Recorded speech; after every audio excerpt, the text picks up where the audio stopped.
தந்தது தன்னை கொண்டது என் தன்னை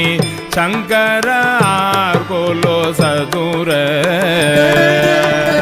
அந்தம் ஒன்றில்லா ஆனந்தம் பெற்றேன் யாது நீ பெற்றது ஒன்று என்பார் சிந்தையே